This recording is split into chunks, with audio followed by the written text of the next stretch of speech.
The first thing I noticed wasn't the heat or the traffic or the noise. It was the faces.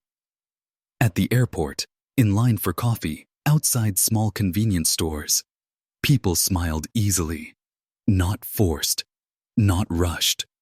Lines around eyes that didn't match the age I assumed. Skin touched by sun but not worn down by it. I remember thinking I was bad at guessing ages. Then it kept happening. Again and again. I came to the Philippines expecting beaches, islands, cheap meals, and stories to bring home. I didn't expect to question what aging even looks like. In Manila, I met a woman selling fruit on the side of the road. I asked her age, assuming late 30s. She laughed, the kind of laugh that comes from the chest, and told me she was 52. She showed me her hands, rough from years of work, and said, "This is my proof." Her face told a different story. This documentary isn't about a secret formula. It's not about genetics alone, and it's definitely not about pretending Filipinos don't age. They do. Everyone does. This is about why aging here feels different, why it looks different, and why, in many ways, it feels more human. Every morning in a small barangay outside Cebu, people wake up early. Not because they love mornings, but because the day asks for it. Chickens crow. Motorbikes start. Someone is already boiling water for coffee that comes in a small sachet.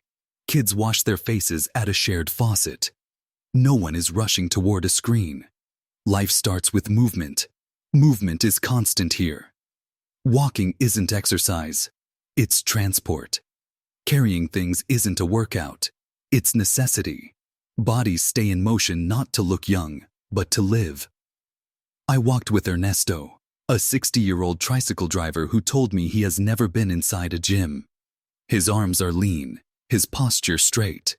He drives 10 hours a day, laughs often, eats when he's hungry, rests when he can.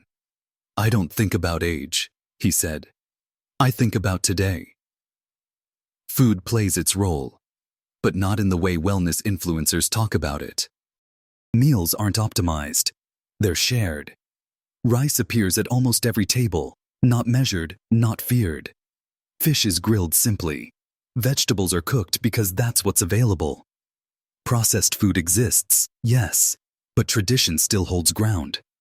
In a coastal village, I watched 3 generations eat from the same spread. Grandparents first, then children, then whoever else is around. Conversation flows. Teasing, stories, complaints, laughter. Eating is not a lonely act here. And loneliness, as science keeps telling us, ages people faster than time. One afternoon, I sat with Maria, a woman in her 40s who looked like she could be in her 20s. She worked 2 jobs, raised 2 kids, and still made time to sit outside in the evening and talk with neighbors. "If you stay inside too much," she said, "you grow old in your head first." The sun is harsh here. There's no denying that. And yet, people respect it. Shade matters. Rest matters. Umbrellas aren't fashion statements. They're tools. The pace adjusts to the heat. You don't fight the environment. You move with it. In the West, aging often feels like a personal failure. Wrinkles are hidden. Gray hair is corrected. Time is treated like an enemy. In the Philippines, aging is visible but not shameful. Elders are called kuya and ate long before they are old. Respect is built into language. Language shapes how people see themselves. When age is acknowledged with warmth instead of fear, the body listens. I spoke to a local doctor who told me stress is the real divider. Chronic stress shows on the face, she said. Not poverty, not work. Stress without relief. Here, relief comes in small ways. Jokes, karaoke, shared silence, community. Karaoke deserves its own explanation. At night, voices fill the air. Off-key, loud, unapologetic. Singing isn't about talent. It's release. It's breathing out what the day held in. You don't need therapy when you have a microphone and neighbors who don't mind. In a small town in Leyte, I met a man named Ramon who had survived a typhoon that took everything he owned. His house was rebuilt slowly, piece by piece. He smiled easily. "If I stop smiling," he said, "I die faster." This isn't optimism as denial. Filipinos know hardship. They live with it, but they don't let it isolate them. Suffering is shared, talked about, turned into stories. And stories connect people. Connection changes faces. It softens them. I noticed how often people touch. A hand on the shoulder. An arm linked while walking. Physical connection without suspicion. Children are held. Elders are guided. No one stands alone for long. Even beauty standards here are complex. Youth is admired, yes, but so is warmth. So is kindness. So is being mabait.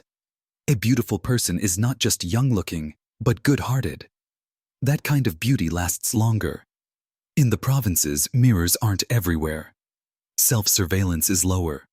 People don't constantly check their reflection. They check on each other. One night during a brownout, the entire neighborhood sat outside. No phones. No television. Just stories and laughter under the stars. Wrinkles don't matter much in the dark. Voices do. I asked many people if they thought Filipinos looked younger than Americans. Most shrugged. Maybe, they said. But why is that important? That question stayed with me. In the US, youth is currency. In the Philippines, usefulness is.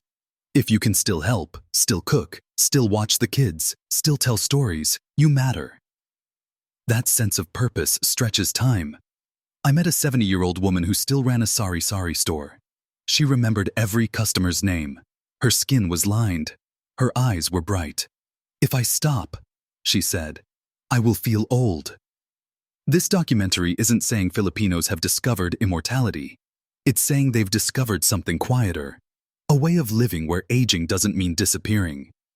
The secret isn't flawless skin. It's laughter lines earned, not erased. It's mornings that start with movement.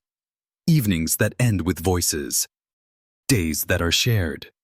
When I left the Philippines, I looked at my own reflection differently. Not asking how old I looked, but how connected I felt. How often I laughed. How often I rested without guilt. Maybe the reason Filipinos look younger isn't because they are avoiding age. It's because they are living before it arrives. And maybe that's something we've forgotten how to do.